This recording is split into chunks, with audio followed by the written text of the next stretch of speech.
Good evening. This is the call to order for the regular Board of Aldermen meeting at the Salado Municipal Building, 301 North Stagecoach Road in Salado, Texas. It is February 20th, 2025. The time is 6:30 p.m. Mr. De La Rosa, please call the roll. Mr. Mayor, you have all members present. You have a quorum. Thank you, sir. As we begin this Board of Aldermen meeting, let's take a moment to reflect on our shared commitment to serve the diverse community of the Village of Salado. We invite all present, regardless of faith, belief, or philosophy, to join us in a spirit of unity, respect, and compassion.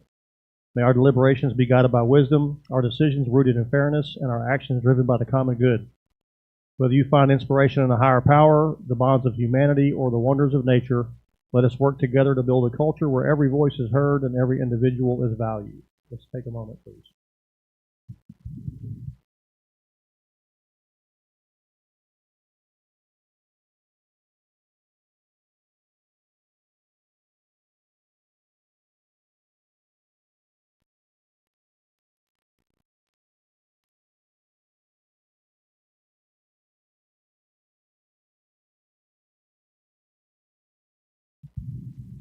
Thank you.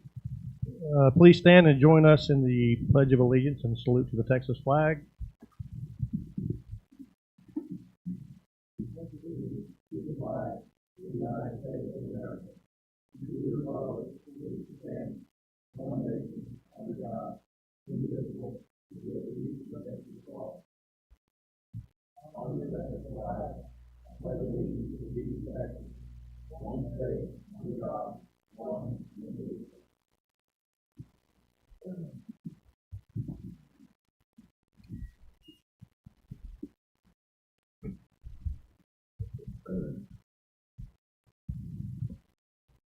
All right, item 1, public comments. The Board of Aldermen welcomes comments from citizens on issues and items of concern not on the agenda. Those wishing to speak must sign in before the meeting begins and observe a 5-minute time limit when addressing the board. Speakers will have one opportunity to speak during this time period. Speakers desiring to speak on an agenda item will be allowed to speak when the agenda item is called. Inquiries about matters not listed on the agenda will either be directed to staff or placed on a future agenda for Alderman consideration. I don't have any sign-in sheets, but are there any public comments at this time? Going once. None? Okay. Item 2, consent agenda. A, approval of the minutes of February 6, 2025 regular Board of Aldermen meeting. B, acceptance of Lennox J. Alford's letter of resignation from the Planning and Zoning Commission. And C, acceptance of the Police Department monthly report. Mr. Del Rosa, you have anything you want to add to this? No. Alderman Graham, do you have any questions about the consent agenda? No questions. Alderman Hurst? No question. Alderman McDonald? No questions, Mayor. Mayor Pro Tem Bell? Any public comments on this? Nope. I'll entertain a motion. Make a motion that we approve the consent agenda as written. A motion made by Alderman Graham to approve as presented. Seconded by Alderman Hurst. Any further discussion? Question. Question called by Alderman McDonald. All in favor of approving the consent agenda as presented, say yes. Yes. Any opposed, say no. Any abstentions? Mr. Del Rosa, that passes 4-0. Item 3, discuss and consider possible action regarding any item removed from the consent agenda. There are none. 4, Village Administrator's Report. Mr. Del Rosa. Okay, it's that time of the month that we reported the sales tax collection, and you'll notice that for February 2025, we were actually allocated $125,962. So that is certainly an anomaly. And we've had discussions about what might have done that, so I can probably get some credit to PC, from McDonald's, so December wasn't a very good month when it came to the holiday focus because of the inclement weather, but this is a nice surprise. And then historically, I gave you the part of that, so $29,000 more in the previous year. Any questions? Yeah, this is not something that we couldn't have planned for this, right? There was no way to plan for this. Okay. All right. No questions. Alderman Hurst? Alderman McDonald? I'm thankful. No Mayor questions. Pro Tem Bell?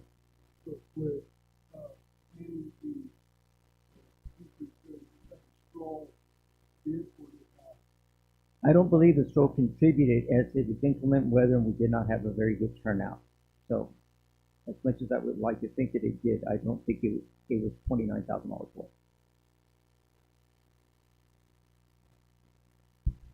Okay, any, all right, anybody else? Nothing? All right,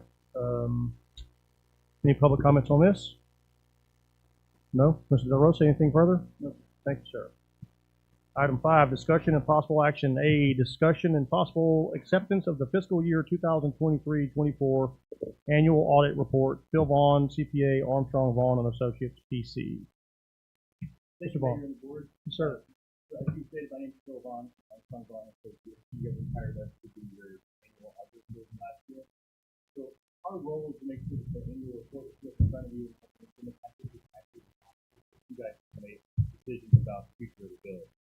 So we've done our due diligence. We tested these numbers. We've given you a clean opinion. We agree with as we were going through that, if you come across any accounting irregularities that we need to bring to your attention, we would do that as a findings, and we didn't have any findings to bring to your attention. There's a one-page highlight that's included in that email report. Try to make it a little bit classified. Just gives you some of the highlights. I'd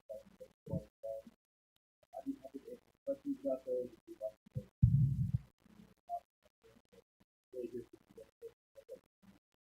Okay. Alderman Graham. I'm going to ask this question of Manny. The questions we would have are specific to this particular audit, not to anything that is being currently investigated by the state of Texas. Is that correct? That is accurate, Alderman. Only very specific to this one fiscal year. This is not a forensic audit. Any prior year. That's it. Alderman Hurst. No question. Alderman McDonald. No questions, thank you. Mayor Pro Tem Bell. Vaughn, is there anything that should be in here that we're not aware of, need to be aware of, that's not finding its way into this year? You mean in terms of issues at the city? Well, I mean, obviously you can interpret the financial statement however you like them, but as far as how the city is keeping their book, I don't have anything to report to you. Is deteriorating in In your accounting practices and compliance-wise, I'm not aware of anything. Manny, are you satisfied with this report, or No, sir. The only, I think the only concern that I would have had, and this goes back to just the way we prepare our budget, we've never really identified a capital improvement project list. So the mayor and I had some discussions earlier when we saw this audit. We reviewed it.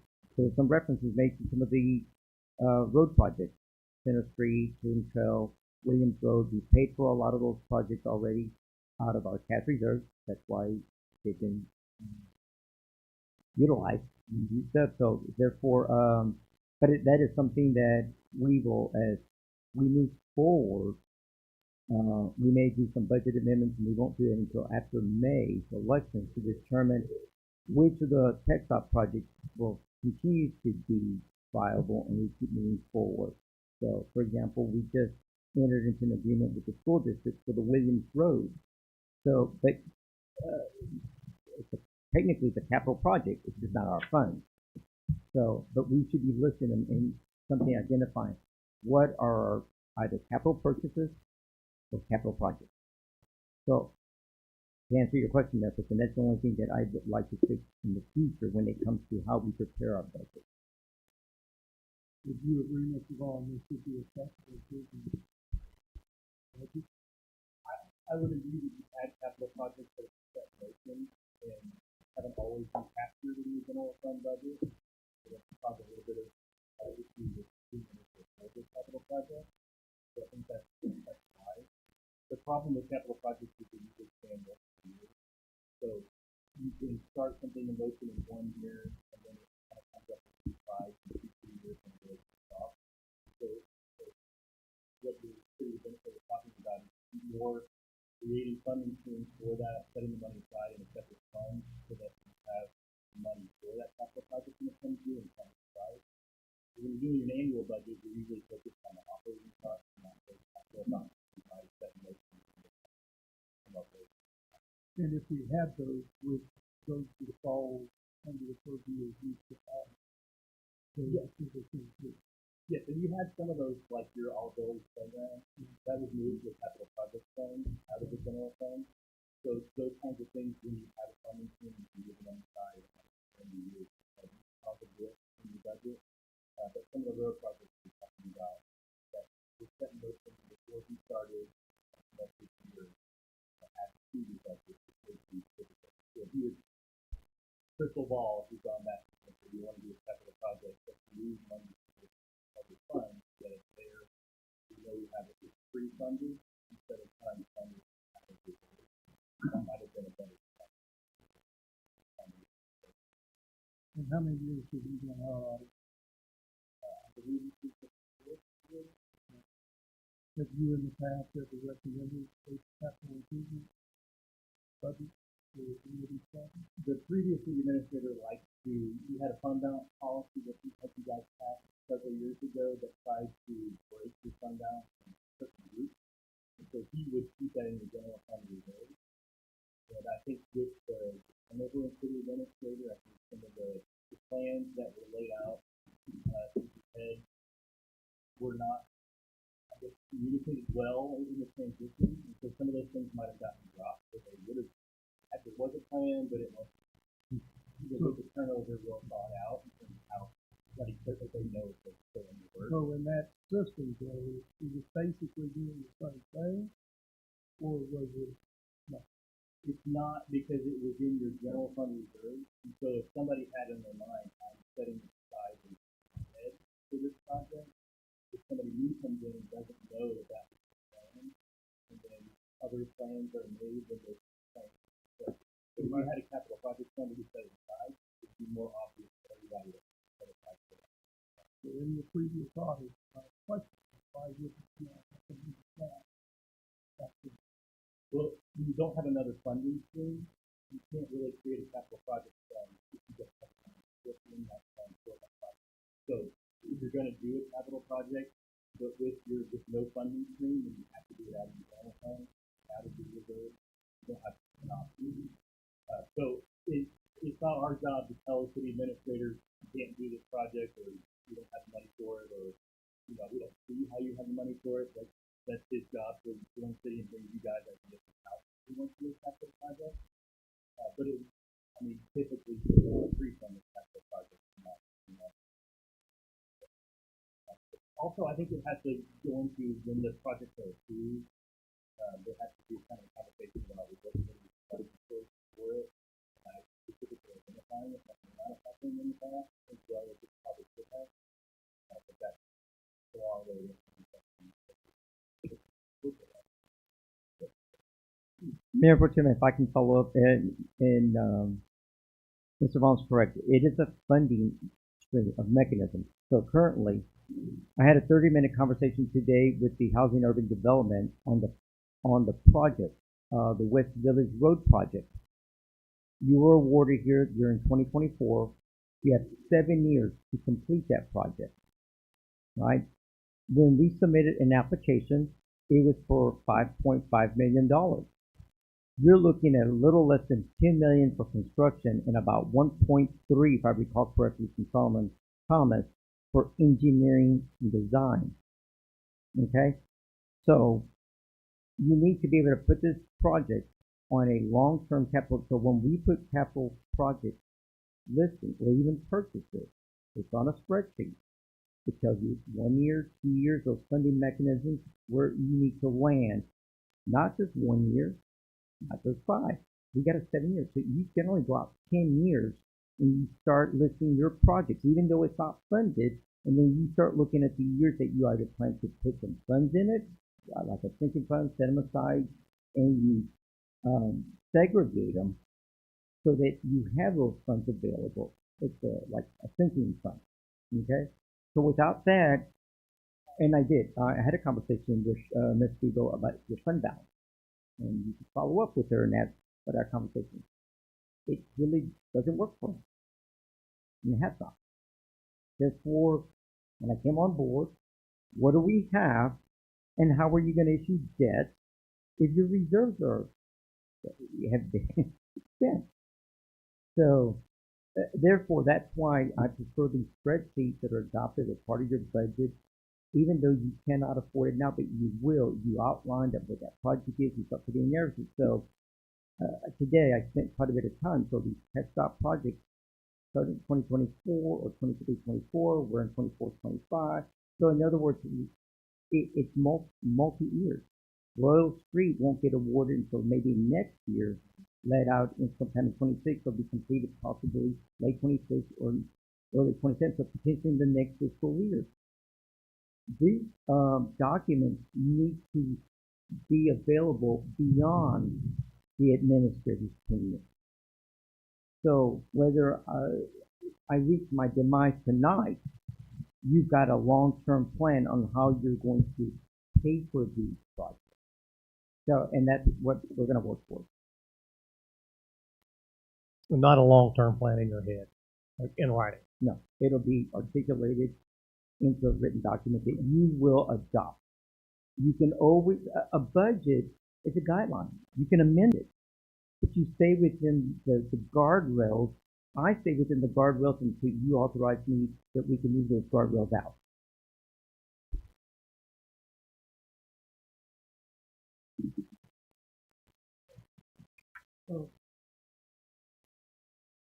Page 21 and 22 of the cash flow is that price for the fund. What is that?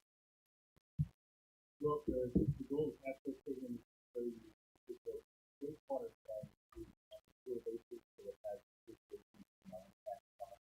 So the cash flow statement is another way of looking at the operations to see if the money coming in covers the cost. So it breaks it into three categories. The first one is operations, which is looking at what the customers are paying versus what your hard cash costs are. It tells you whether or not you have a margin on that. Then you have assistance from other government entities that help.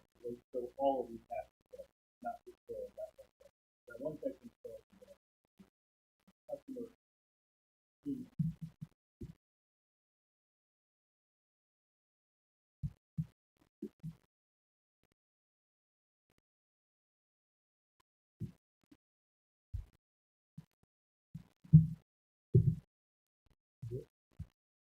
All right. Anybody else? Thank you, Mr. Vaughn. Any public comments on this?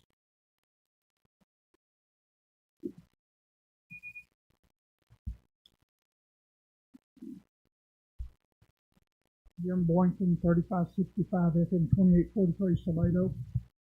Blaming your accountant for mistakes y'all made 4 years ago is not the way to go. These decisions made through the years, y'all were warned that you had a guy who was unethical as a city manager and a mayor, and y'all, as a group before now, the council ignored that. These guys didn't create this problem. The council looking the other way.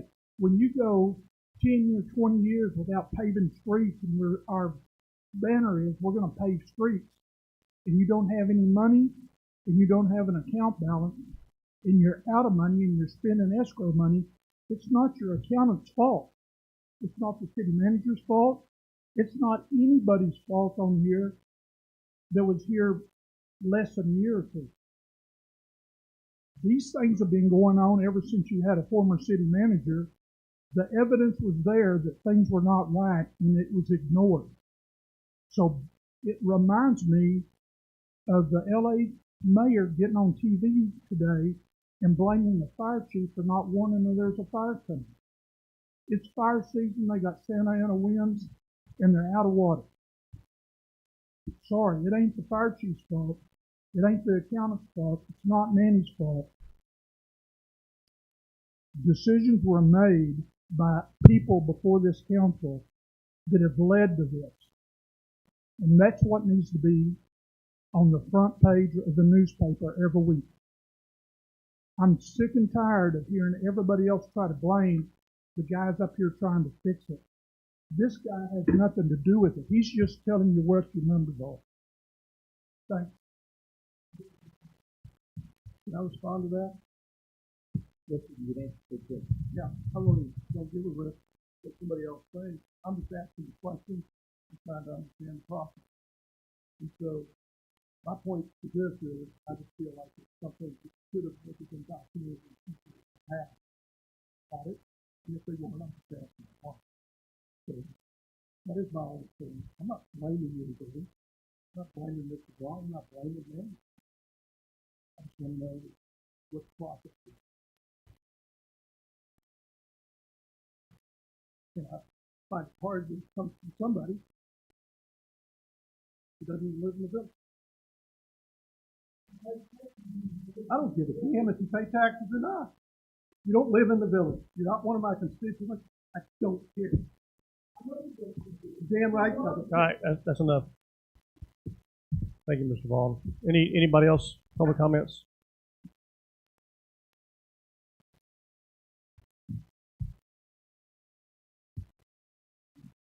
Larry Michael, 1346 Long Meadow, Salado. I would only reinforce the notion that you need to have capital. And you should be contributing money to it on an annual basis. So in monitoring it, so there's no surprises and we don't have an instant replay of what's happened over the last 6 years. Thank you. And this, the current budget does allocate funds for that. So, anybody else? Nope. All right. Thank you, sir. If there's no further questions, then I'll open this up for a motion.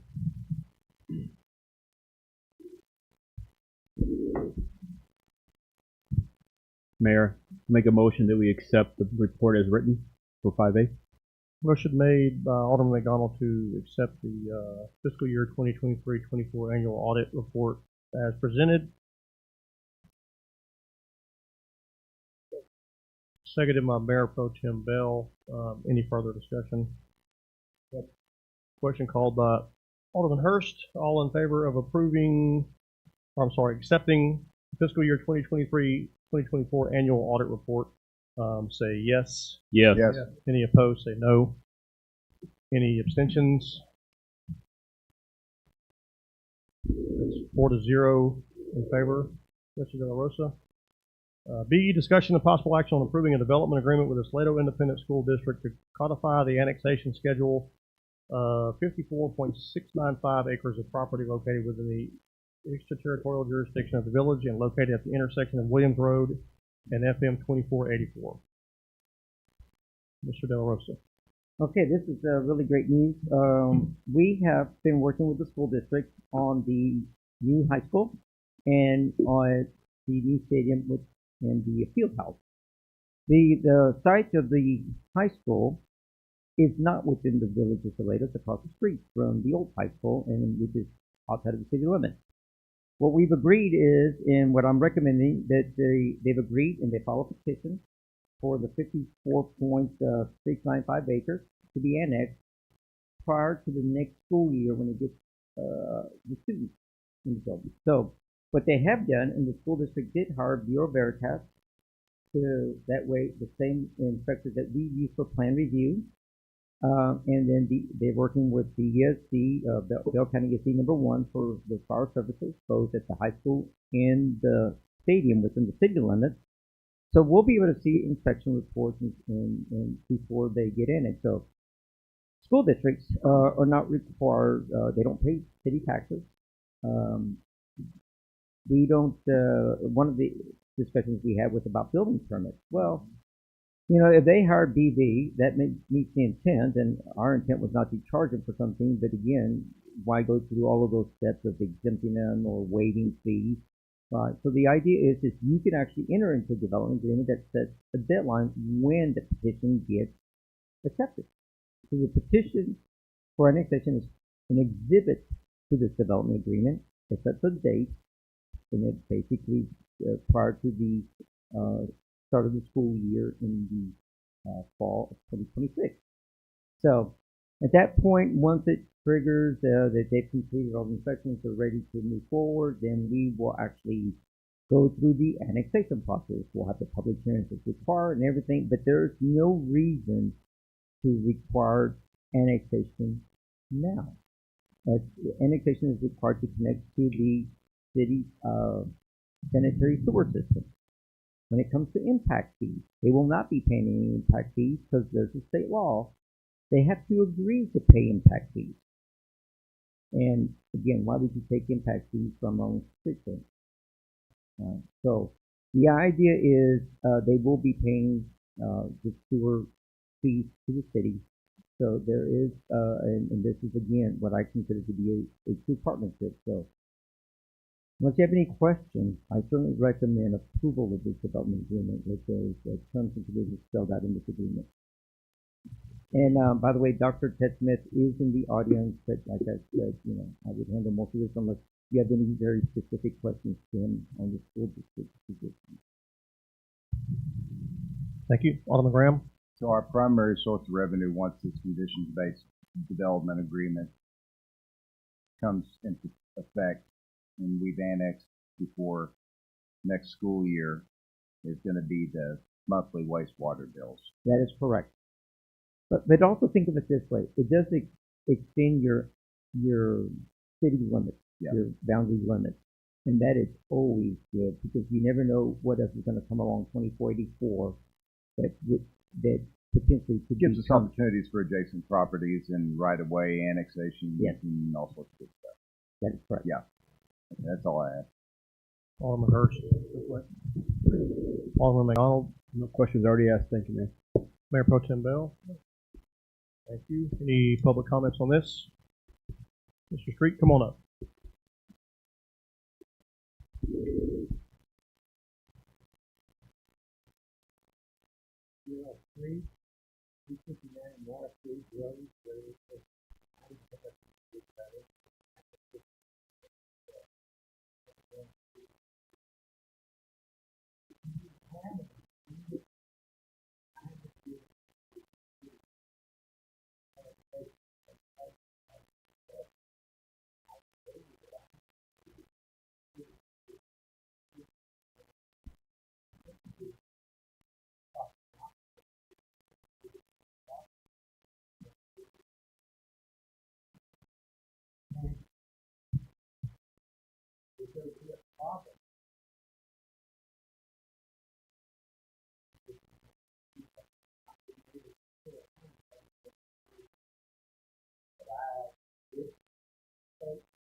Yeah, we've got this one development agreement that's before us tonight for approval, and we've had conversations, and they're aware that that's non-negotiable. In order to connect to our sewer, they have to annex into the village, and it's to their benefit to do that also. You asked the question: was there an agreement in place that basically mandates them that they have to annex into the village?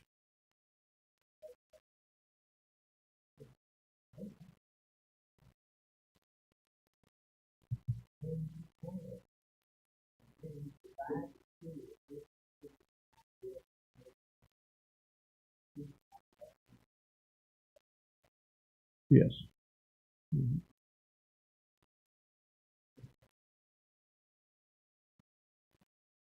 Yes, sir. No concerns with that. Mm-hmm. Anybody else? Okay. Is there also anything else on that? No, ma'am. Okay. If there are no further questions, then I'll open the floor for a motion. I'll make a motion that we approve the development agreement with the SISD to codify the annexation schedule of the 54.695 acres property located within the EPJ of the village and at the intersection of Williams Road and 2484 based on the conditions and terms as provided in the attached agreement to take effect with annexation prior to the school year beginning in fall 2026. Motion made by Alderman Graham to approve as presented. I'm not saying that. I wouldn't either. Second. Seconded by Alderman Hurst. Any further discussion? Question called by Alderman McDonald. All in favor of approving development agreement with Salado ISD as presented, say yes. Yes. Yes. Any opposed, say no. Any abstentions? 4-0, Mr. De La Rosa. C, discussion and possible action on resolution number 2025-02, a resolution of the Board of Aldermen of the Village of Salado, Texas, approving an agreement between the village and the Salado Museum and College Park for programming services, authorizing the village administrator to execute the agreement and providing an effective date. Mr. De La Rosa. Okay, this is one of my favorite type of projects. I believe that every community should have a museum. The city does not have its own museum, but we do have one in town. So how do we best serve our interest and their interest is by entering into a partnership. So, for example, our tourism department is funded through the hotel occupancy tax fund, which means that those hot funds have to represent the hotel industry. Okay, which is why we have a visitor center and staff for that. So if the city had a visitor center, we could own the building, we could operate it, we pay electric and everything. We don't, we rent out, which is acceptable. But we could also run a museum. My last employment, we had a cultural arts department and we had a cultural heritage museum. We operated both with general fund and hot fund. Okay, that is not the case here. You only have the hot fund, but you can utilize hot funds to run a museum. So after we had the request for the gathering of the status plans and that event not too long ago, it made me realize that rather than go through this process every year, what's a fair amount? Again, this can be tabled if we need to make any changes, but what I was using was historically what was done in the past, what we did this last year, and how do we set up the metrics that would meet the statutory requirements.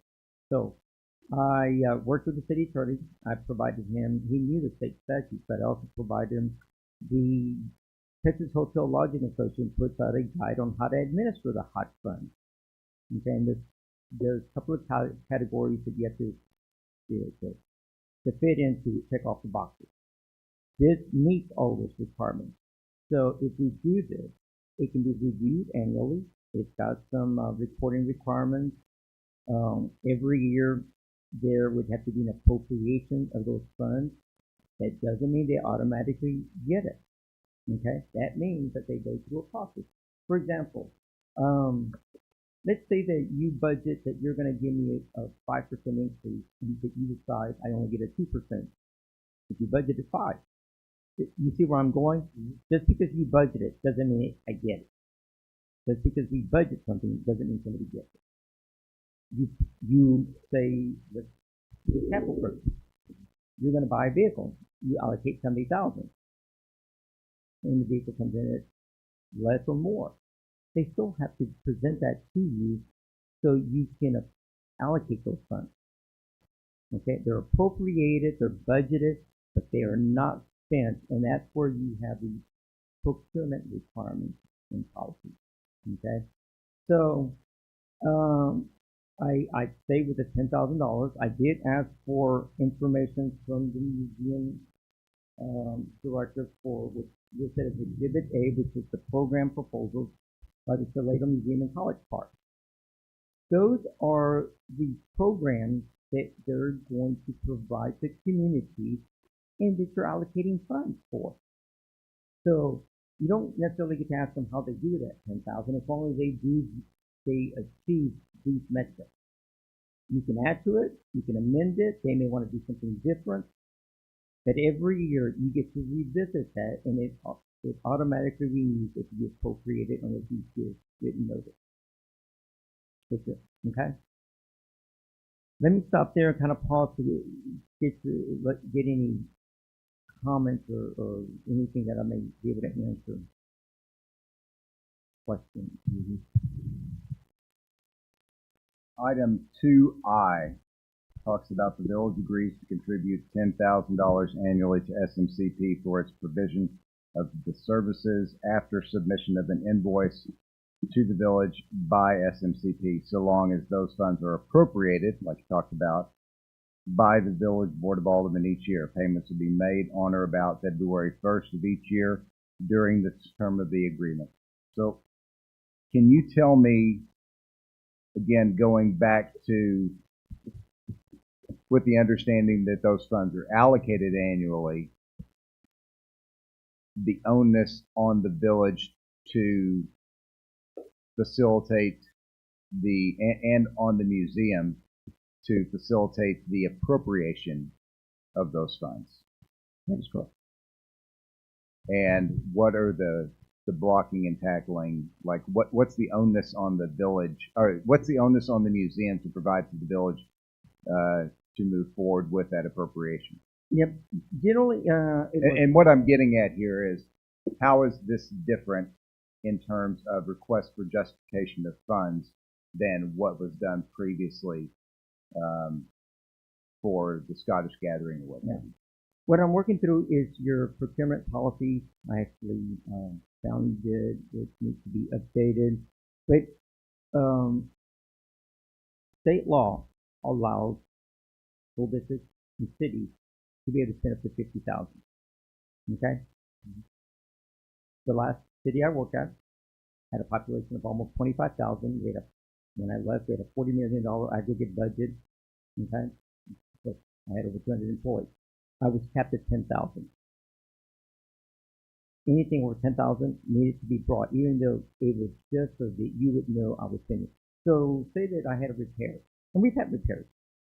I don't make any repairs unless I notify you, and then we ratify this those expenses. So the 10,000 is kind of that trigger for me. Some cities are accustomed to 10, some are accustomed to 20 or 25, and some 50,000. What I do know is that administrators tend to get in trouble when it's too high. Mm-hmm. So this is a check and balance. It's there, but you get to see it and know that it's about to go out. And so what does the museum need to provide each year? Basic invoice. Yeah. We had the same thing with the local chamber of commerce. Our membership was some platinum or something. Us and the local dealership always get 10,000.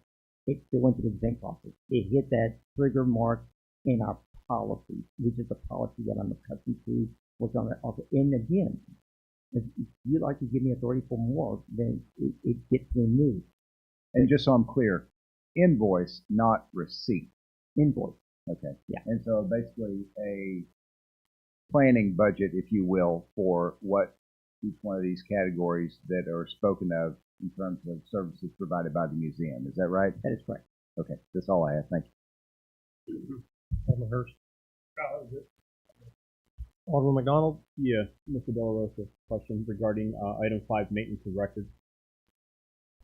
I'll just read it out loud for the public's point of view. The books, records, and documents of the respective parties of this agreement, insofar as they relate to work performed or money paid or received under this agreement, shall be maintained for a period of 3 years, full years, or for a period required by law from the date of final payment, and will be subject to audit at any reasonable time and upon reasonable notice by other party of its duly appointed representative. So in layman's terms, I might just take that as, based on your prior words here a little while ago, that they're not going to really itemize what they're doing every year, but in reality, if we request an audit over a period of time, that's when we would see how they would spend that money, basically. You could, yes. Okay, that's all I have. Thank you very much, sir. No further questions, sir. Again, let me clarify. That would be at a request from the board, not an individual. Right, the board's request. Yes. Good. Mayor Pro Tem Bell.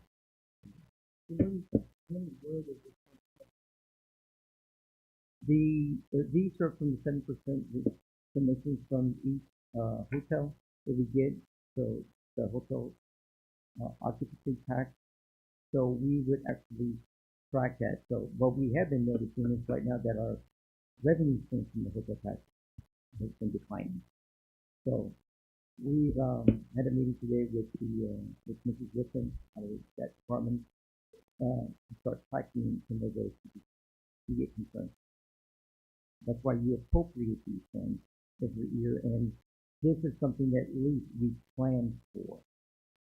So we've had some discussions, and I think something earlier about just that hot tax application. Do they meet the metrics? Most of them can't. This is a better way, and we really should be banking those funds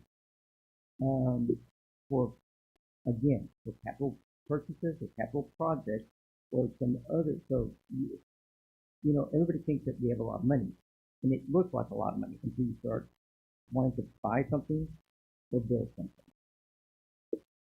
But these are only the hot funds. These are not coming from property taxes, the ad valorem, or the operating tax. And hotel occupancy funds, when they don't meet all the metrics of how you can spend that money, what happens? Does it just sit in an account somewhere and accumulate? It sits in the account and it continues to accumulate interest. It's your fund, right? So Well, that's not abnormal for that. But there's been, I'm just trying to make a point here. There's been some chatter about us sitting on hotel occupancy funds and just letting them accumulate. But as you and I discussed earlier, that's typical. Like especially if we want to open our own museum, or we want to open, you know, something that effect that would come from hot funds, and you do that, or music venue, or whatever the case may be. So this is not, we're not recreating the wheel here. Some of you might recall that there was at least 3 of the 5 up there when I first came on board said, hey, out of the hot funds, get us a parking lot. Well, how do you think you're going to buy the land, build the, you know, either the parking lot, asphalt, concrete, I mean, so in other words, I didn't know how to take that. And there was 6 of you at the time. But you can't plan for the future if you don't have funds. These aren't savings. These are reserved for something else, and you tend to use them that best serves holistically the entire community. And not, I'm accustomed to seeing applications for hot funds over the years. It's been a long time. Cities actually adopted policies, which is, yeah, we're not looking at these. And quite honestly, until we have a better application, I'm not moving forward unless I get directed by you. That my position is, I am fiscally conservative, and I will build your reserve. So when you do have enough, you can actually plan for your future. Okay, thank you. Any public comments? Nope. I'll open it up to a motion. Mayor, make a motion to approve 2025-02 as written. Thank you. Motion made by Alderman McDonald to approve resolution number 2025-02 as presented. Seconded by Mayor Pro Tem Bell. Any further discussion? Question called by Alderman Hurst. All in favor of approving resolution number 2025-02 as presented, say yes. Yes. Any opposed, say no. Abstain. Can you state your reason for abstention, please? I'm the vice president of the museum. Thank you, sir. That passes 3 yes and 1 abstention.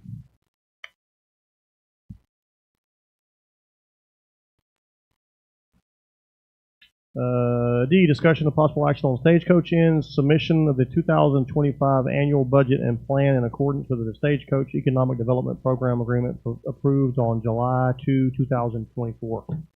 Mr. Del Rosa. Okay, in accordance with the agreement, there's supposed to be a submission of this annual budget and plan. So Ms. Carrico's here. So you might recall that I actually looked at it, went back through, found out that I didn't have a proposed but a draft. Again, just the verbiage, right? It's draft, it is simply proposed. We're here. We've already gotten an application for the first payment, but I will not proceed forward until you adopt it. There is a provision in the agreement that allows for a cure. So they've corrected, they changed the wording from draft to proposed. It is here. So one step at a time.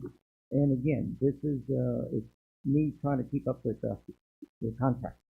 So, and again, I do these in consultation with our city attorney. So, Ms. Carrico's here. She's with I think she's the management group for the state coach in. Okay? So I'll let her answer any questions you may have on this plan, and then based on that decision, we'll see how we move forward. Okay. Thank you. Jericho, you want to come on up? I don't know. I guess that's probably. Alderman Graham. He's kind of chatty tonight. You have a question for her? No questions at this time. Thank you. Alderman Hurst. I have no question. Alderman McDonald. Yes, ma'am. Just for clarity for the community purpose and record, when you submitted the draft, were you unaware that it was supposed to be a final, or was it just a oversight?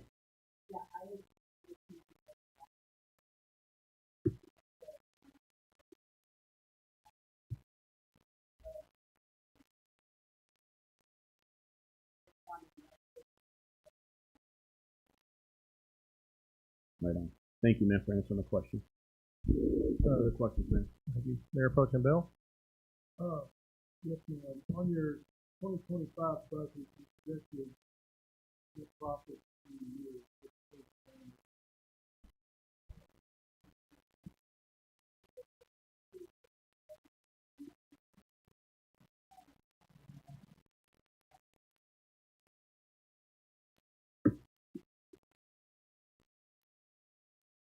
And your projected opening.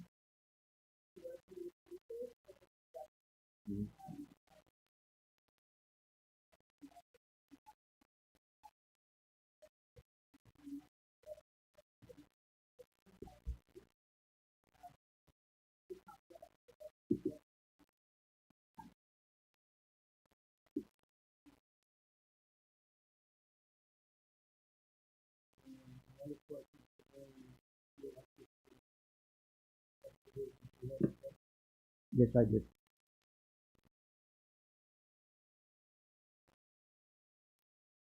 How far off the mark are you on those 25 full-time employees right now?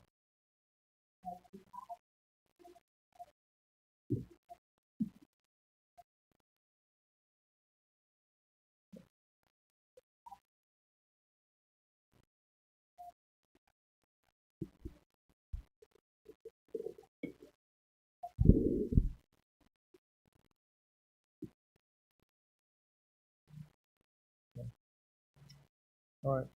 Anything else? No. Okay. Thank you.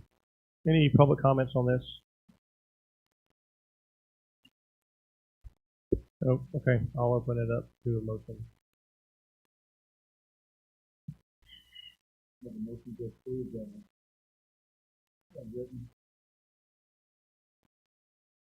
Motion made by Alderman Hurst to approve the Stagecoach Inn's 2025 annual budget and plan in accordance with the Stagecoach Economic Development Program Agreement approved on July 2, 2024. I'll second it. Seconded by Alderman Graham. Any further discussion? Question called by Alderman McDonald. All in favor of approving the annual budget and plan as presented, say yes. Yes. Yes. Any opposed, say no. Any abstentions? That's 4-0. Yes, Ms. Pence. All right. Thanks, y'all. Appreciate you. Yeah. Discussion and possible action on approving the release and termination of temporary turnaround easement made by Billy Hanks Jr., trustee of the Hanks Cabanis Christian Trust, dated May 20, 2005, and amended May 26, 2005, and November 13, 2009. Mr. De La Rosa. Okay, let me start off that at the request of the developer's attorney, this will be tabled at their request. Basically, what they're asking is that we take no action on it. So no action means for me that we're going to table it to some future date. You might recall, I will not be here March 6th. I'm out on required training on behalf of the city. So the next meeting that I'm requesting you table it to will be until March 20th. There are some legal issues pertaining to the Salado Century North Track plat. This is a document to do away with the turnaround easement on Nottingham. So Nottingham has been completely removed. There's some easement documents that were filed that were not authorized by the Board of Aldermen, nor were they signed by you. So we're having to make some corrections. So, so with that being said, Mayor, I kindly request that it be tabled, and I am recommending March 20th, the second meeting in March. Is this just for item E, or are we going to do the same? We're with also going to do F the same and thing G, for item F. not G? No, sir. G, no. The request was for G, but I did get a follow-up email from our city attorney, from the developer's attorney, because item G does not pertain to the north track. It pertains to phase 1B, which is the east track. It's a residential area. Completely different site. So do we need a motion for this or no? Well, I would do each one individually. That way we Okay. can report it that way. Staff recommends that we table this until the March 20th, 2025 regular Board of Aldermen meeting, and I'll open this up to the motion. I'll make a motion to table item 5E. Motion made by Mayor Pro Tem Bell to table until March 20th meeting. Second. Second by Alderman Graham. Any further discussion? Yeah, both of them. No, I got the. I prefer that. If there's any questions, yeah. Any further discussion? Question called by Alderman Hurst. All in favor of tabling item E until the March 20th, 25 regular Board of Aldermen meeting, say yes. Yes. Any opposed, say no. Any abstentions? 4-0, Ms. Pence. Sorry, force of habit. F, discussion of possible action on final plat of Salado Sanctuary North Tract located on the eastern side of I-835 near the intersection of South Main Street at FM 2268. Same. Yes, sir, for the very same reasons. And you'll also note that there's a letter from MRB, our city engineers, that lists some of the outstanding items. So those are they're still working through them. I'll make a motion to table item 5F until March 20th. Motion made by Mayor Pro Tem Bell to table till March 20, 2025. Second by Alderman Hurst. Any further discussion? Question. Question called by Alderman Graham and McDonald. All in favor of tabling until March 20, 2025, say yes. Yes. Any opposed, say no. Any abstentions? Ms. Pence, 4-0 to table.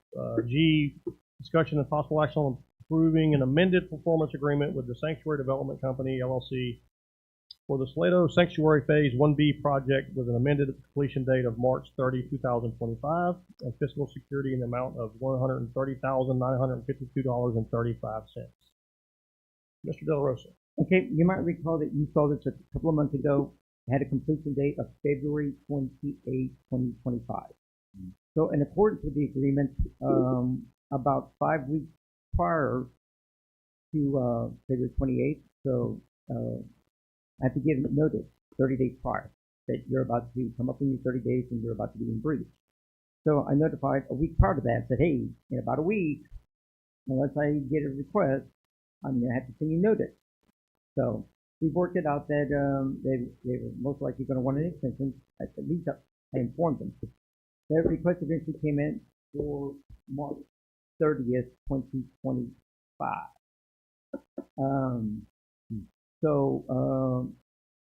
The fiscal amount didn't change. I think Mr. Inselman, the project manager for Salado here on site, made an inquiry about maybe potentially reducing that fiscal amount based on items that have been completed. The problem is the items that have been completed or the items that are still outstanding, I don't have an opinion of probable cost from our city engineers to be able to determine what that amount should be. So again, March 30th, 2025, or what, or any date that the developer requests, well, we're on this. It's just that we have an amended agreement to extend it, and that we still have the cash fiscal surety in the amount of $130,952.35. Any questions for me? Alderman Graham. Yeah, so what happens if we don't approve this amendment for extension?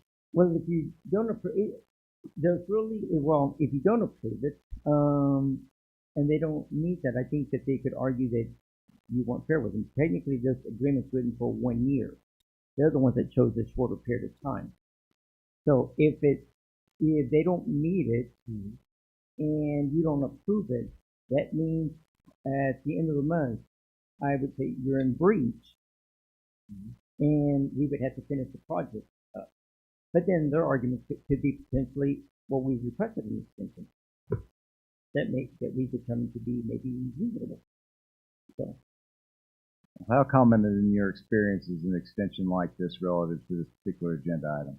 well, my experience is nobody ever cuts it so close to a short period. No. They take a year and then they finish it in 30 days. And we inspect it, we accept it, we release the funds. So, they're running a very short window to complete a project. So, that's not normal. Okay. What would be the 1 year? What would it be? If I remember correctly, I think it said we approved it, because I saw the date, 9/11/20, so we adopted it back in about September 11, 2024. Yeah. That's why I'm recommending approval of the amended, if they want more time, I'm good with that too. You can always finish it before, that's just the deadline. So I'm having to monitor this contract for the 30-day notice so I can get them to cure it.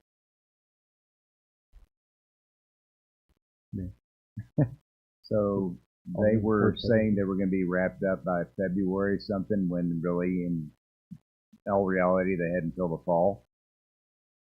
Yes, and if you That's look somewhere ridiculous. later, you can kind of see the whereas, or 1, 2, 3, the fourth whereas, the third line from bottom, this is 1 year prior to the completion. Yeah. That's standard language, so they chose the date. That's all I have. And generally, a 1 year agreement on any performance bond is normal, and a 2 year on a warranty bond. Those are industry standards.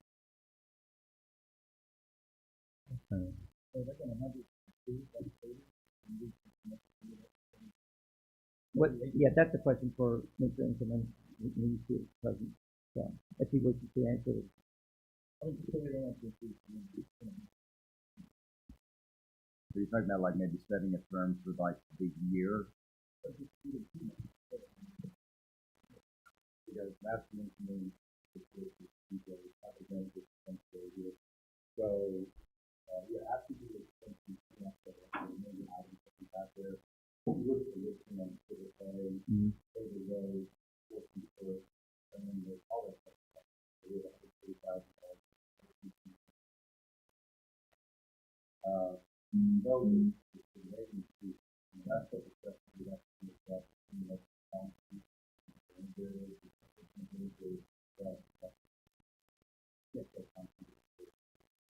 so, I'm not in here, I guess, that we have to go back.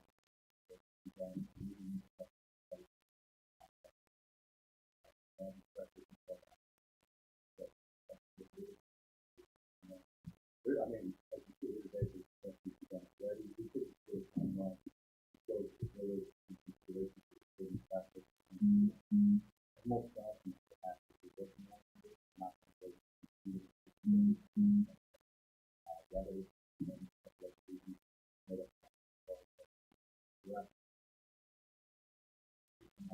I can say more if you consider two parties, so I'm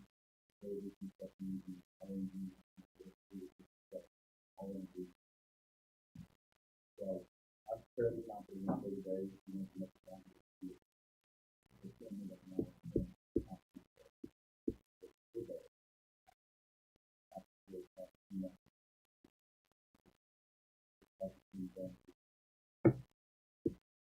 Mayor and Alderman, I actually put the March 30th, 2025 date in the agenda notice. You cannot go beyond that. That's the way the notice is written.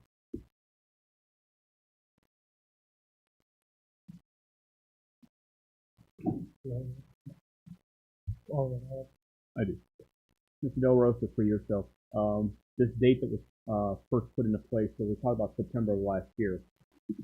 When you talked about when this was open and just putting an extension in, what was the original time period also that they requested? Was it an actual year at one point? No, it's February 28th, 2025. So that was the original cutoff date. Yes, sir. And they're asking for a 30-day push, basically. A functional calendar month push. That's correct. I just wanted to get clarity on that So- before we move forward. And again, this agreement isn't valid until I receive the signed document from the developer or his representative. So In other words, it's before you. Just because you approve it tonight, if I don't get a signed file, it doesn't take effect. well, that relates to the information we received tonight from the project manager. Yeah. So in other words, they may finish February 28th and never utilize it. You're just approving the document until it gets executed by the developer and by the city. It's not a valid agreement. I understand. Yeah. That part I completely understand. And you're saying you're saying that there's a projection that there's $4,000 worth of work to be done or could be done already. You just haven't had it checked yet. Thank you for that clarity. No further questions, Mayor. Mayor Pushman Bell. Yeah, no.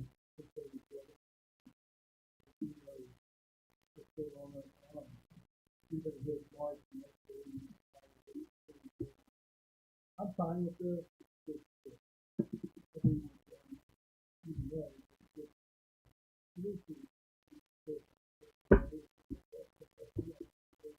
Never mind. So, you know, you're still within the use of everything. I think you're going to go through the process if you go through the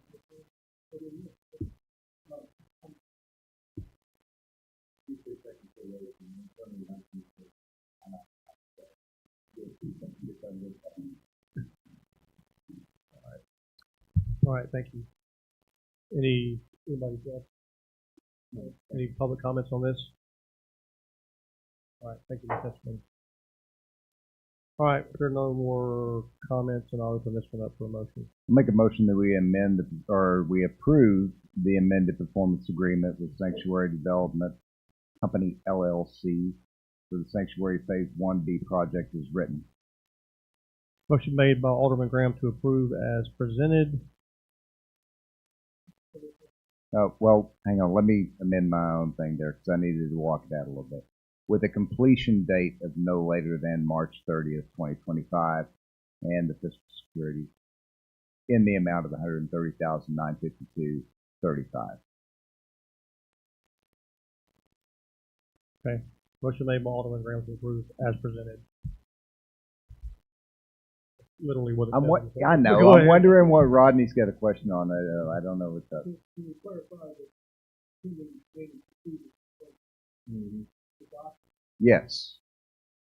Pending your receipt of the document. Okay, well, there we go. The original motion was amended to include contingent on receipt of the documents that Mr. Barroso needs, and seconded by Mayor Pushman Bell. Any further discussion? Question called by Alderman Hurst. All in favor of approving the amended performance agreement as presented, say yes. Yes. Yeah. Any opposed, say no. Any abstentions? 4-0, Ms. Pence. H, discussion of possible action on approving ordinance number 2025 TAC 08, an ordinance of the Village of Salado, Texas, granting Kelts International LLC certain powers, licenses, privileges, and a franchise to operate and maintain a wastewater utility system within the village. To use the streets, avenues, easements, right-of-ways, alleys, highways, sidewalks, and bridges in said village, prescribing certain rights, duties, terms, and conditions, providing for the payment to the village of a percentage of its total billed wastewater usage, providing for acceptance, and providing for certain related matters. Mr. Del Rosa. Okay, this is very similar to the franchise agreement that you have with the Salado Water Supply Corporation, with Mustang Springs Utilities LLC, and now you have Kelts International, which is by the QT, that development. Currently, we're working on Phase 2's final plat. Phase 1's already been approved, which is the location of the QT, and then it goes kind of westward from the QT west. The second phase goes across on the northern side of that floodplain along the frontage road north and taking the roadway to Salado Center Drive. You've already reached an agreement for Salado Center Drive in Phase 2, but you have not even accepted Salado Center Drive Phase 1 or Pelt Drive that goes from Salado Center over to Lark Trail. So we are working on a 2-year warranty bond for Phase 1. And Phase 2, as soon as they determine whether they're going to provide a performance bond or not for what's called Salado Center Loop. That's Salado Center Loop. So this is proposed to go east from Salado Center up the center north of QT, and basically where the Starbucks is going, it'll separate 2 tracks up there on either side, and all these tracks would be on the eastern side of the Salado Center Drive. It's an L shape, so. But they're trying to get it on the plat because they certainly would like to keep Star Trek moving forward. But part of the discussions was with the developer's son, that they have power of attorney over this. I said, your wastewater line, if you take ownership of the right-of-way, your private wastewater system is within our right-of-way. And you shall be required to have a franchise agreement. So, that don't look. We met with them weeks ago. They've agreed, but they haven't heard back from their attorney. This is a very standard agreement, follows Mustang Springs, other than Mustang Springs has water and sewer. This is written for their wastewater. You don't need a water agreement. Once we've taken in, then we'll notify you to Salado Water that has a franchise agreement with us. So my recommendation is that you approve this, one of the Collins family was informed today that this was being presented. He already he's had this document. So, but he was informed, should you not sign off on this franchise agreement, it will delay of us accepting your infrastructure. Or he can remove it, and then we'll take the road. That's not going to happen. Alderman Graham? No. Alderman Hurst? Alderman McDonald? Question, Mr. De La Rosa. So let's walk that dog a little bit, Mr. De La Rosa. So let's just say the board doesn't want to accept this agreement and it becomes a situation for them. What is the recourse? What happens at that point in time? Well, you technically accepted the Salado Center Drive. Yes. So, there could be debate on this side, right? So I think this is negotiable. They have been certainly very accommodating. They just didn't have a lot of direction early on, which has created some problems with their plat and process. As you might recall, there was no inspection for long Salado Center Drive. We know what the testing, the cement testing requirements were, and we know where we're at. So therefore, but based on that, we thought it was in our best interest to keep moving forward, and we know what we've got. So with that being said, I'm still very comfortable. The standards are high. The reason they're much higher than need to meet our specs, of course, we're concerned of all of the commercial motor vehicles that park in that area. So as soon as we get control of it, we will present a ordinance that does not allow just like you have in your agreement not to have any overnight parking at QT. So they're not parking at QT, they're parking on those private owned roadways, and they don't like it. So we will certainly, they have signage up, or have it starting signage, no overnight parking, no commercial motor vehicle parking.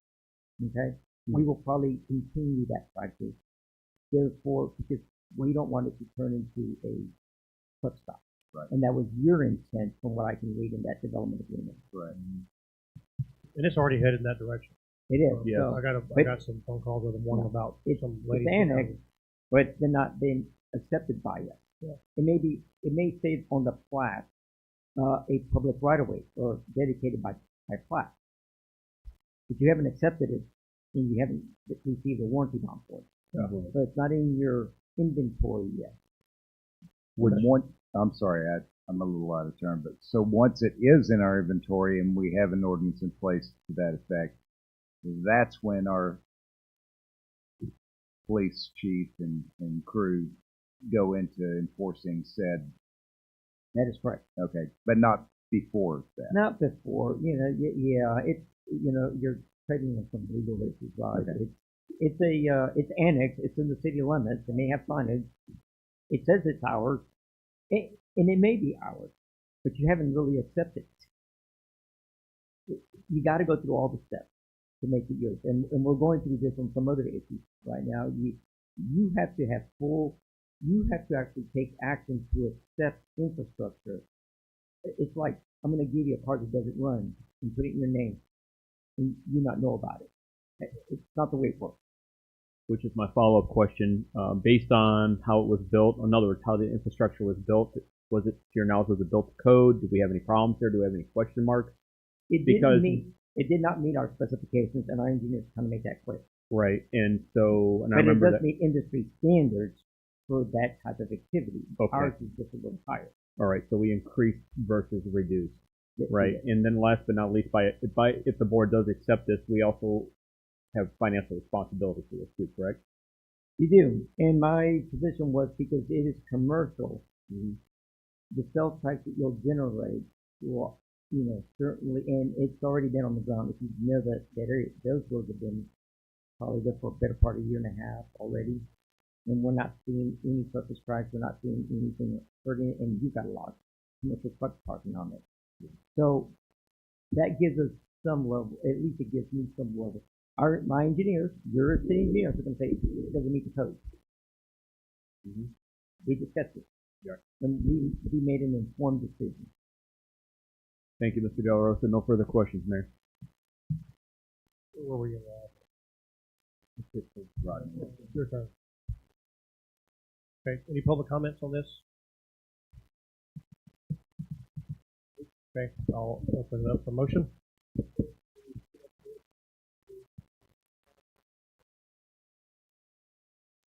Motion made by Mayor Pro Tem Bell to approve ordinance number 2025 TAC 08 as presented. Second. Seconded by Alderman Graham. Any further discussion? Question. Question called by Alderman McDonald. All in favor of approving ordinance number 2025 TAC 08, say yes. Yes. Yeah. Any opposed, say no. Any abstentions? That passes 4-0. Ms. Pence. Discussion and possible action on ratifying the approval of the Clydesdales Parade by Jack Hilliard Distributing Company on Saturday, March 15th, 2025 at about 2 p.m. on Main Street, starting at the Salado Independent School District's admin building parking lot to the western end of College Hill. Mr. De La Rosa. Okay, you might recall when this came in, they had a short window. This is the only date that was available to us. I didn't hear any objections when I passed it around, so this is just me ratifying the city event. With that being said, the chief has already contacted, or would have contacted TxDOT. Just like last year, we're not really closing the roadway. It's a moving project. So, and we plan to do the very same thing. I think the turnaround is a little bit more difficult, so we've got to make sure that we, at the south end of Main Street, that we make sure that we have enough turnaround for the horses to make. And the carriage, yes.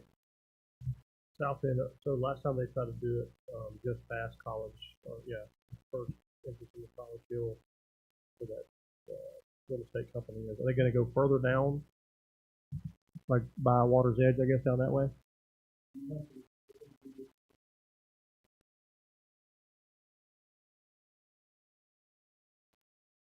Okay. All right. Appreciate it. Alderman Graham, you have any questions? No question. Alderman Hurst? No question. Alderman McDonald? No question. Mayor Pro Tem Bell? Any public comments on this? Nope. All right. I'll open the floor for a motion. Make a motion to approve the Clydesdale Parade. Motion made by Alderman Hurst to approve the Clydesdale Parade as presented. Second by Mayor Pro Tem Bell. Any further discussion? Question. Question called by Alderman McDonald. All in favor of approving or ratifying the approval of the Clydesdale Parade as presented, say yes. Yes. Any opposed, say no. Any abstentions? That passes 4-0. J, discussion and possible action on the request from the Texas Packard Group Car Club for a police escort on April 5, 2025. Okay, this actually, this gentleman, I recall Tommy Carl spoke with them last year. It was actually handled through the tourism department. And so they've reached out to Mrs. Whitson in that department. I had her ask for an email, the ask. So this is the ask. Here's where, and I did have a conversation with the chief prior to me putting this agenda out. And when I sent it to you that it would be coming to you, I said I think that a partial escort is what I'm recommending. I do recommend that we get them from the Holiday Inn westward over the overpass, bring them south on the frontage road, get them underneath the underpass here at Salado Plaza, get them to Main Street, and then they're on their own, which is what he's accustomed to doing.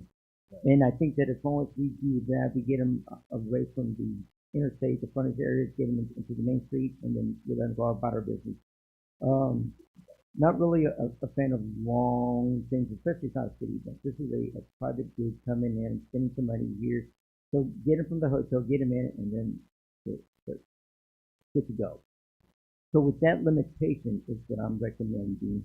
And then if you agree, I will pass that on. If you wish to do what the ask is, then I'll pass that along.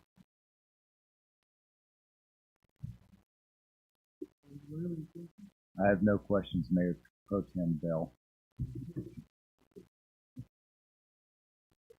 No question.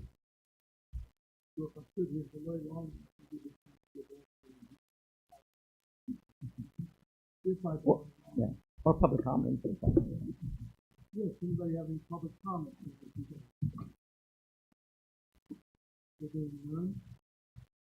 Okay, thank you.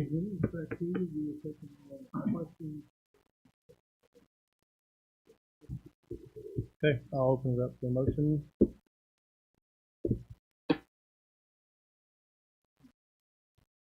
Make a motion to approve the police escort from the Holiday Inn all the way through to Main. Second. Motion made by Alderman Hurst to approve the escort from the Holiday Inn to where? To Main Street. Okay, and seconded by Alderman Graham. Any further discussion? Question. Question called by Alderman McDonald. All in favor of approving the request from the Texas Packer Group for a police escort from the Holiday Inn Express to Main Street, say yes. Yes. Any opposed, say no. Any abstentions?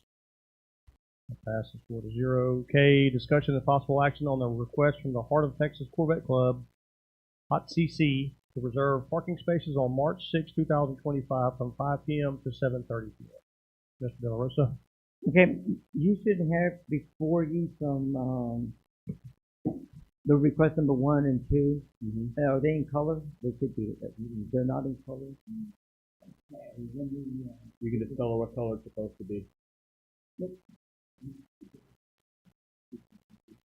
They're coming to you. I did see the one, so I thought maybe you might have seen it, but if not, it'll be easy for you to follow these colors. If you'll see event parking request COA 1, there's 2 requests, 2 options, and then the third drawing is red areas that why they can't park there. So this is the, let me state this again, or let me state it once. The Heart of Texas Corvette Club. Again, they're not asking for an escort, and again, it would have been very limited. They are not traveling and staying at one of the hotels. They are a club that meets occasionally in different communities, and as many as 20 cars, and they eat or dine, partake on a Thursday, right? So generally it would be slow around town. That's kind of why they do that. I think Friday and Saturday would be much busy, so trying to say it's a Thursday. But they are going to Chupacabra. Those parking areas in front of Chupacabra are Main Street. Those are public parking spaces. And remember, people think that because it's TxDOT, the TxDOT controls it. You have a municipal maintenance agreement with TxDOT. We control a lot of the right of way. That reason. Okay? So and then if you look at the side on Royal Street, that waterway is pretty wide. A lot of those parking lots, good portion of them, are in the public right of way. So if they would like to close off parking spaces from the public, it needs your approval. So I think they're going there, and that's probably one of the better options if they do that. If you prove that they can barricade it, put it up, it's good. If you look at these, you'll see there's in front of Chupacabra, and then at the southern end of the Stagecoach restaurant area. Okay? And the next page it tells you why they can't park in certain areas because of the vehicles. These are older citizens that need flat areas, flat surfaces, and they don't want to get their vehicles off of the pavement areas either. So you want steady footing. So if you approve it, then we will reach out to the, for example, I asked, if you reach out to Stagecoach and the answer is no, they're not doing that until if it gets approved, then we would reach out. It's not very different from the types of price. Right. You have moving closures or you close the street. Right? You control parking also.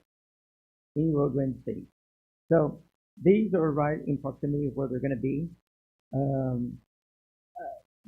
Barring our barricades or putting stuff like that, it's not that big of a deal. We can drop them off, they put them up. I used to drop them off at the Chamber of Commerce meetings to use our barricades for their events. So it was just letting them know or letting somebody know, yeah, we drop them, we pick leave them there, and we'll pick them up the next day. Trying to keep our costs down, and I know that one of you inquired, what's the cost? Right? Anytime we have these things. So the idea is that we appreciate people coming to town, but we're going to potentially approve them, but with limitations or with terms and conditions. So with that, I'll take any questions. Alderman Graham. So this would be for a specific time window, is that correct? Yes, sir. It is March 6th. It's a Thursday from 5 to 7:30. Yes, sir. And I see there's a couple of courses of action here. Does our motion, would it need to require us? You would choose the option, right? Mm-hmm. Or you could say, work it out. Or you could deny it.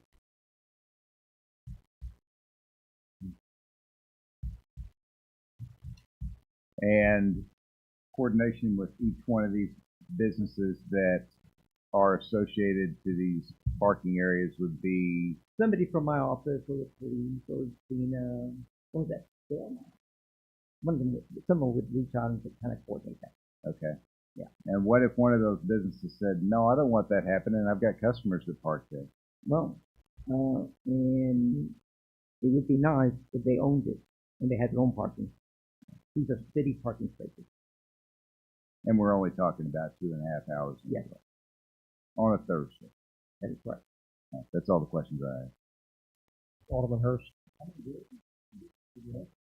If I recall, he wasn't going to ask for the whole number. So those first come, first served. So I think we talked about 10, 12, 50. It was some numbers. And the point was they have a larger, and I saw some photos of other folks. So I asked, well, doesn't sound like you're going to get it for all. No, we're supposed to get there first, get those, and then the others will just have to find parking. So he outlined just the areas that he's looking at, so whatever those spaces are. Alderman McDonald. Yeah, so Alderman Hurst already asked about the numbers. I'm looking at these two maps, and based on the overlays from all the other, particularly the red areas, and I understand that completely. My only concern is, and will be the concern, is the intersection of Royal and Main Street, regardless if it's a Thursday night or not. It's getting warmer out. I know it's a holiday, not a holiday, but a non-holiday day. I get it, but it's still a busy intersection. Yes, sir. Well, think of it. The Corvettes and not the 3/4 tons that I usually see on the corner. Agreeable. And so what I'm getting to is based on, we don't know how many numbers, or at least at a minimum 10 to 12 cars kind of deal. No, yeah, I tend to recall it could be as many as 20, but I'm not going to say that. Here's what it is. Chupacabra, the option one, seemed the most viable because they're going to be at that place. They're going to hang out. Yeah, but just like anybody, coming into town. They park wherever they find a spot, and then they walk wherever they need to. Sure. These are folks that are a little bit older. They want some proximity to it. All a little bit older. Also on mine, so I appreciate it, and I suppose I get to a place of business. It's fair for yourself. I have no further questions. Thank you, Mr. Della Rosa. Mayor Pro Tem Bell. Any public comments? Nope. I'll open it up to a motion.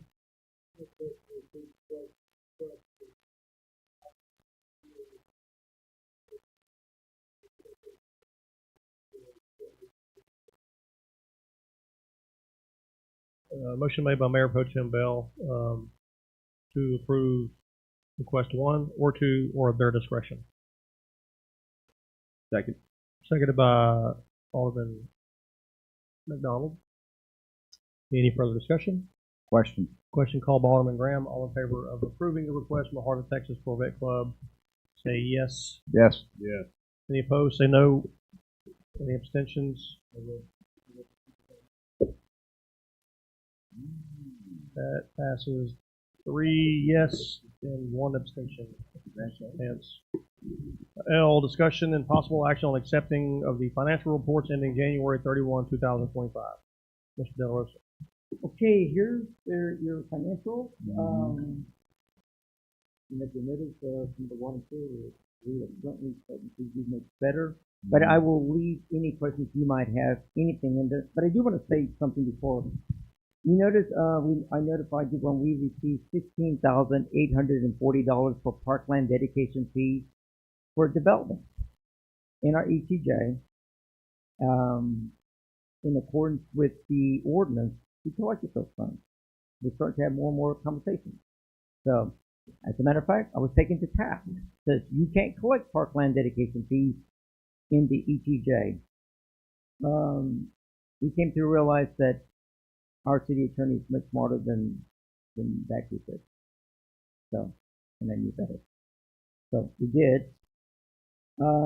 These funds, in accordance with our ordinance, are segregated because that should be utilized in a certain manner. So we are following that ordinance, and I don't know if that ordinance will stay the way it is, because here's what I don't like about that ordinance. Your parkland dedication fee shouldn't have stipulations. It is your money. So when it comes to you, it should be used on parks primary, but if you deem you need it somewhere else, that should be the elected official's decision, not arbitrary by the ordinance. You can change it. I'm going to recommend changing it sometime in the near future. But again, I do think that should you segregate it, and you should, you can use it for the grant matching portions in the future. Again, we talked about setting funds aside so you can do your project. This is what we've started for this. So you won't see it on these financials, but you'll certainly see it in the next set when we close out the month of February. Okay? Okay. Thank you, sir. Alderman Graham. No question. Alderman Hurst. No question. Alderman McDonald. No questions, Mayor. Mayor Pro Tem Bell. All right. Any public comments on this agenda item? Nope. All right. I'll open the floor for a motion. Make a motion we accept the financial reports ending in January 31st, 2025 as provided. Motion made by Alderman Graham to accept the financial reports ending January 31, 2025 as provided. Seconded by Mayor Pro Tem Bell. Any further discussion? Question called by Alderman Hurst. All in favor of accepting the financial reports as presented, say yes. Yes. Yes. Any opposed, say no. Any abstentions? Passes 4-0. M, discussion and possible action on parking issues and general safety concerns on Royal Street by the Village's lift station and at the intersection of Main Street at Royal Street. Mayor, this is Alderman McDonald's item, and there he has a PowerPoint presentation with a couple of slides. So, Alderman, I'm going to bring the first one up. Thank you. Mayor, Alderman, Mr. Della Rosa. Muscle memory seems to be a big part of the parking issues that we have on Royal Street and Main Street, particularly with the congestion, with the activities, so on and so forth. Two things that come to mind directly. is functionally the lift station right there. Simple language moment. It's a choke point for travelers, particularly pedestrians who are traveling on the weekends. So here's the gist of the conversation. Vehicles are being parked directly, their nose butt up to the lift station gate walls is the best way to say it. Entrances are being blocked. Because people are visiting the stores here, enjoying the establishments, things of that nature. However, at that point, there's a driveway that's right there that goes onto, I believe, a private piece of property right by the steel grate fence that's on that side of the road as well. And then right equally there at that same point is the, I guess you could say the cul-de-sac that goes underneath the road, which got the really big pothole. With a little walkway right by 300 Royal Street, which is owned by the Walshes. And where I'm getting to is over the last couple of weekends, as the weather improves and pedestrian traffic increases, that's a choke point where people are starting to not realize they're parking out in the road at that moment in that area, and you start getting an hourglass conveyance of vehicles passing through that area. What I'm asking the board to consider is to potentially create an opportunity to where we can put up a no parking sign at the lift station, maybe no parking within 20 feet, so we can alleviate that potential hazard for not only drivers but pedestrians. And I have pictures to show if you would. We blocked out the plates and the faces if there's anything in here for that. So here's an example. Standard term. Next picture, please. Continue. Okay, so that's, go forward one, it should be one more. Yeah, that's a great example right there. That was on a Saturday alone. Okay. So during the week, it's not so terribly bad by any other language, but it's definitely on the weekends where it really picks up and becomes a problem. Okay. And as you can see up Royal Street further up on this particular picture, people enjoying the establishments further up the road. Yes, they're parked off the road as prescribed. They're not in the way of anything particular. But however, we're talking about the standards of encroachment, particularly with these vehicles parked by the lift station. So it's a safety concern for me more than anything else. I did speak to Chief about it before the meeting tonight, asked him if there's any major issues there. I don't want to speak for you, but I'll paraphrase, because I do have questions for everybody else. And I asked a question, I said, have you received any complaints? Have you had to write any tickets, things of that nature? Has there been any injuries? He did say no, I'm saying that correctly. However, if you have anything you'd like to add to this conversation.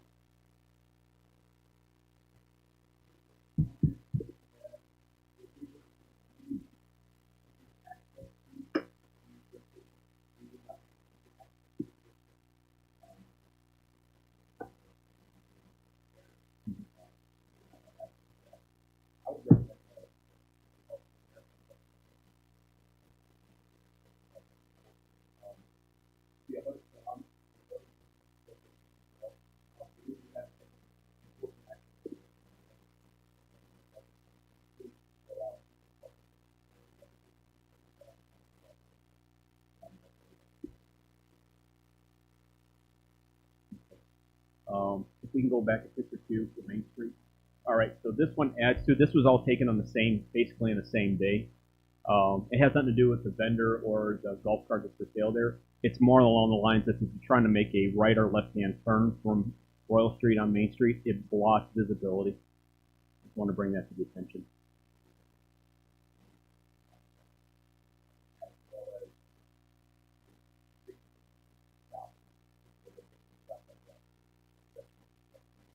Mm-hmm.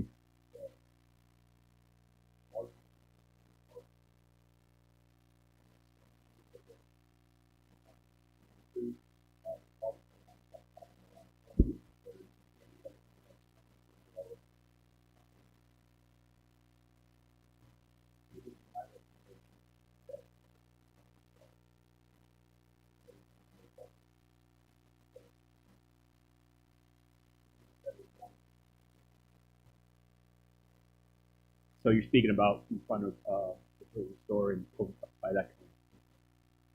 Agreeable. What about this area right here, Chief? What would you recommend here? Well, next time that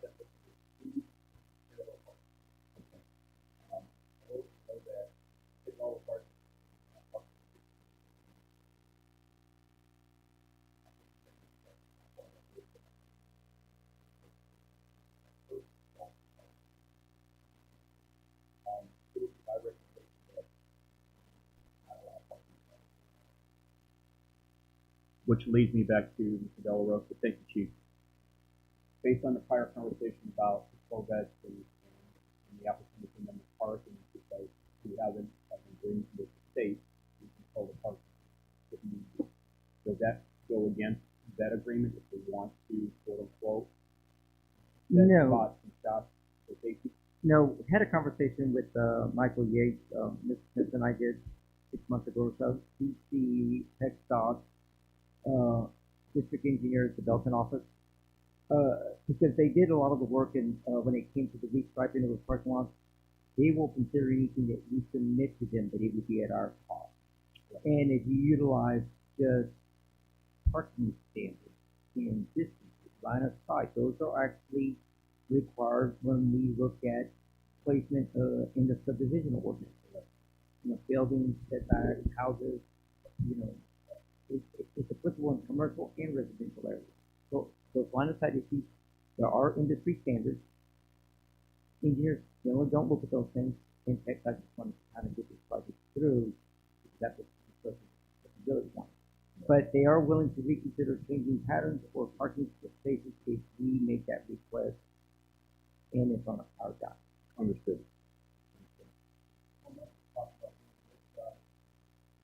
Compact. Yes, yes.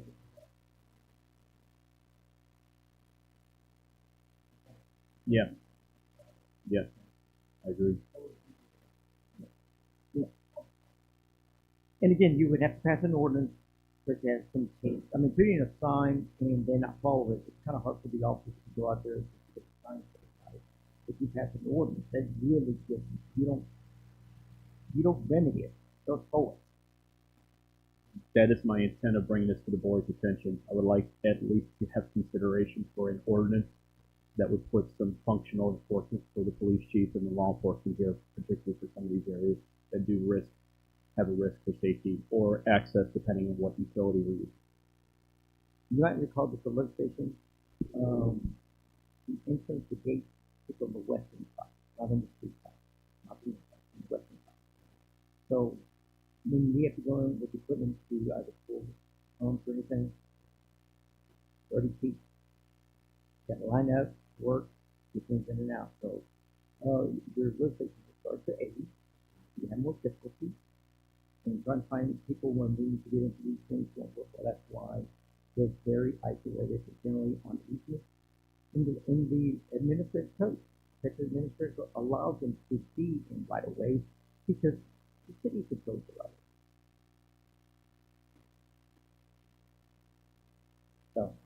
So I strongly recommend that you have no parking anywhere near that lift station. The eastern side is you've got some distance, 20 feet or so before you get to that guardrail. That's on the various place is that matches point to a lot to the south. So therefore, if you do recommend, then that's what I mentioned to the Alderman session. So the discussion item and the action is in some direction. And if leave it alone, that's the action. You want me to put something together, that's the action. I think they're on this picture at the corner there, corner of Royal and I guess right on the side where that pickup truck is turning off is Royal Street.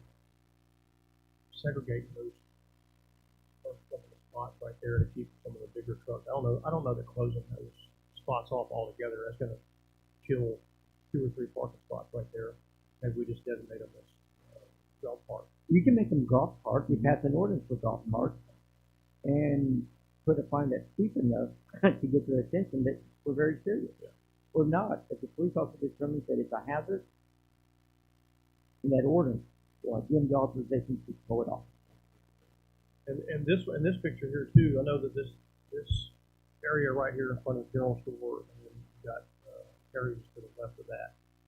Typically, that's I think they did it themselves. They put signs out there that said golf cart parking only because they had customer and they were aware they were parking out with their butts hanging out on the street. So they took it upon themselves to do that. I know that this guy, when he brings his pit over there, he typically does not leave his truck there for an extended period of time. He probably was dropping it off at this point. And I know there's been discussion before about that pit being there and some concern about them using public right of way for personal benefit, whatever the case is. I know it's kind of he doesn't sell that food when he's there doing that. He gives that that's for free. He does that as a hobby, and he's not charging for that food. Anyway, I think golf ball parking there would be great designation. Going there for people to come around. But you're right, Mayor. If he's coming there and he's doing something to benefit the community, a request to the Board of Aldermen, authorization to park there. In other words, you back it up to where the ATVs at, with the golf cart, and your line of sight is protected, right? And you can make that. We've got to educate our general public. We should ask for permission, get that approval, and that way we know who's responsible and who's there. And that way, if it's blocked off, it's been granted a permit by the village. So I'm not opposed to helping you. It's just that, with the vehicle, I mean, there's something about dropping it off and then doing something that helps our community. Right? You're going to do it to make money. That's a whole other topic, and that should be handled through a different permitting process. And I doubt that we would allow them to park there. That's not the case. This guy's he doesn't. I've asked him before. I said no, I do it. All right, Alderman Graham, you have any questions? So we've taken a look at two different actions here, one being an ordinance followed up with signs to mark these parking spaces that we just talked about as golf cart only, that being action one, and then action two being no parking in front of the lift station. Yeah, so you can do it all at one. Look, all you're doing is directing me to handle the parking issues in front of both sides of Main Street, both sides of Wall Street, and the parking on the lift station. Then let me have that discussion. I'm sure that MRB has a transportation engineer that will help me come up with the diagrams and those requirements. The Royal Street at the lift station is not an issue. I don't need TxDOT, but the others, I'm just running it by TxDOT, get their blessing. They'll want a diagram, what we're proposing. If you're just making them these golf carts, that's much simpler. They're just going to go, okay, what do you got? And we're going to do the concept from scratch. We're talking no parking in front of the lift station. Yeah, once you put no parking, it's either side, right? So when you've got crews that come out, you ever look at the lift station like the state station, you need working in the state pump truck. Yeah. Well, generally, if you come in, a vehicle that backs in, that's got the crane and all that, right? They're backing in and trying to line up, and they pull out, they pull straight out. So, in other words, you can't be 20 feet and have to do any time to get in there. There are distancing to the radius turns to get in, probably be able to 50 studies. That's why when we look at those standards, all-weather roadways, all-weather stuff like that, so there are certain specifications that are required. Can you go to that first picture that has or the other picture of the lift station? Okay, so are we talking about no parking signs basically from fence line to fence line? Yeah, it would be from about the guardrails to some distance west of that. Yeah. How far west? It doesn't make anything practical on the east side of that district. At the west side, basically. Because the west side is the part that's closer to the restaurant, right? Yeah, and that is probably from the entrance to that, I'd say it's probably 50 feet high. Yeah. Yeah. I mean, there's some distance, right? So you protect your assets, you your infrastructure. So parking is for proximity, it's not normal. Keep vehicles away from the back. Okay.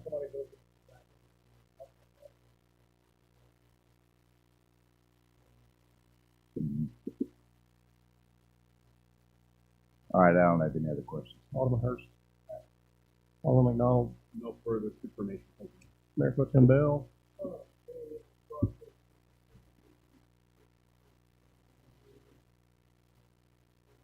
Well, we can send notices and certainly make comments. It's one of those items, but nobody's ever gonna like everything, they're really non-negotiable. We send notice that we're gonna do it, we'll have diagrams. We're gonna have diagrams because those diagrams are gonna be adopted by ordinance. So, I mean, how many parking spaces are we looking at losing here? Like, let's say, per se, in front of the lift station? And so, like I said, we can go ahead and get out there. Yeah. 5 to 6. If you go to one of the other pictures, it shows you the depth of the area go.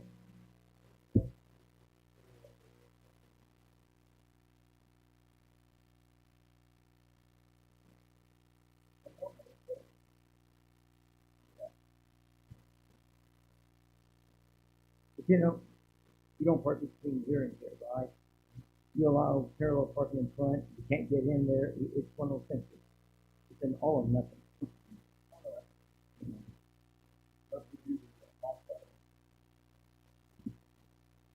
Yeah, we can do that, and we can put that in the order, you know. We can put some size dimensions on some of those things.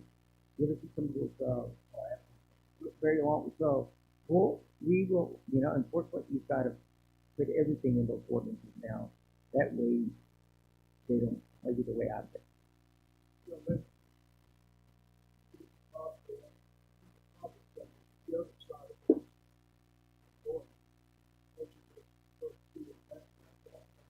As you make that turn, going northbound on Main Street, making it east turn on Wall Street. Good idea. Yeah. Let us look at it. Yeah. Yeah. Let us look at that because that's a good point. I mean, it doesn't matter whether you're going west on a road and going to turn either north or south on Main Street, or you're coming in. Yeah, you can't see that. You can't. So, quite honestly, we'll probably look at those corners of those two buildings. In fairness to all.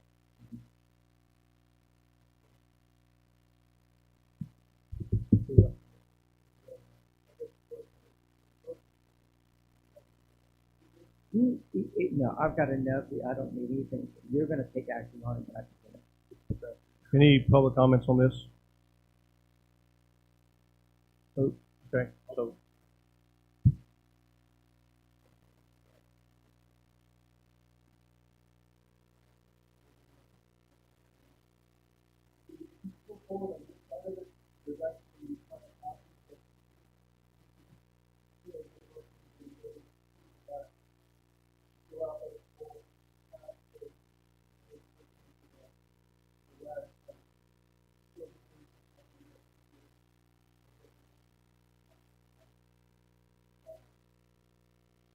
Yeah, we wouldn't restrict access to property if there's an established driveway. It would be the new parking lot.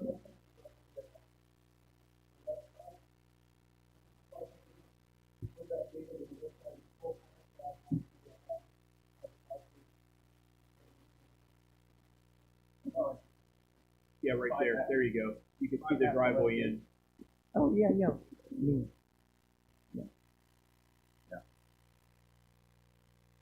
So it's an established driveway? It's your property, correct, sir? Yes, it's his property, and it's a driveway to the clearing that he created on the other side of the cul-de-sac in that open area. Oh, okay, yeah. Well, you're not supposed to block driveway. No. So, no harm, no foul, right? Okay. Anybody else?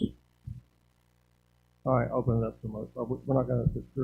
You're just gonna move on with your no action until you get done with what you got to do. Okay, great.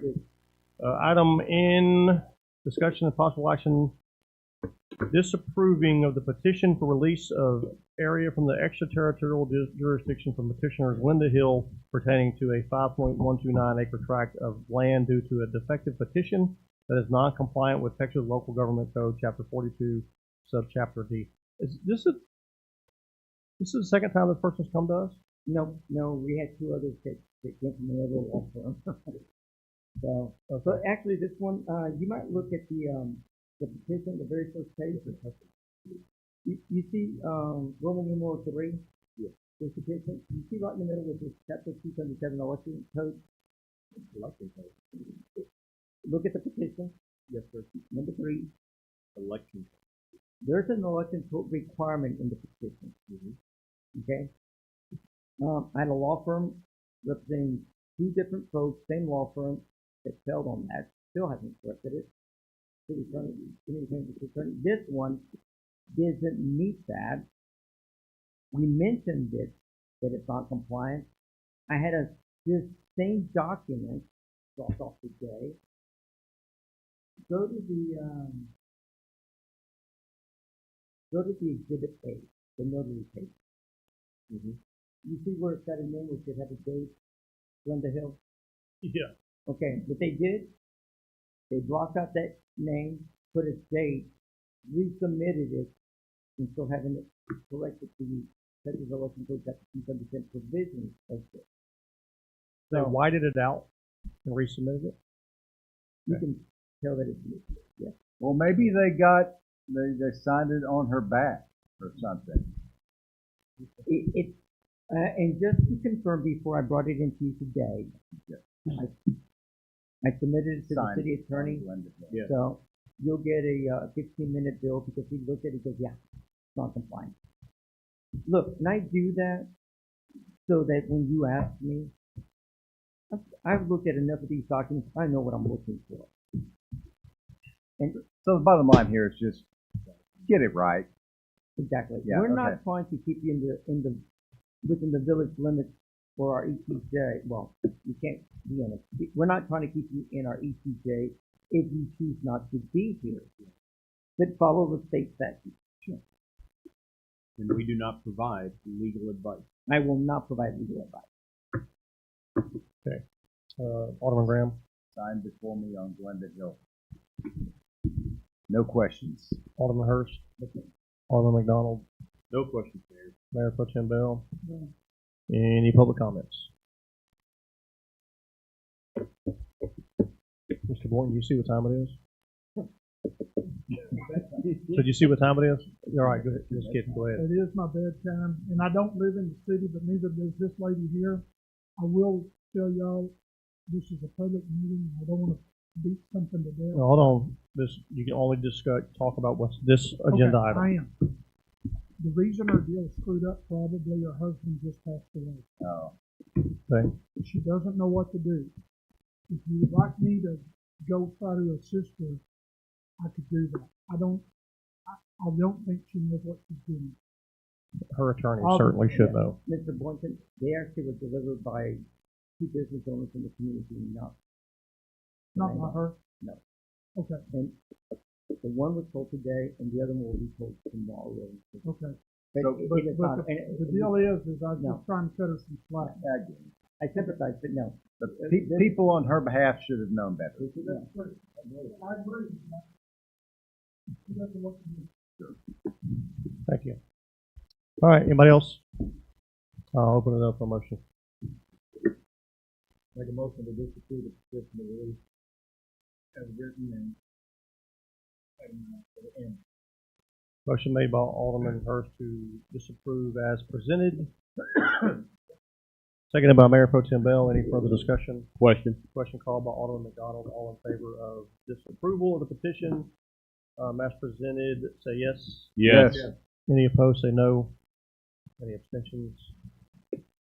Ms. Pence, that goes 4-0. Item number 6 is adjournment. Motion to adjourn.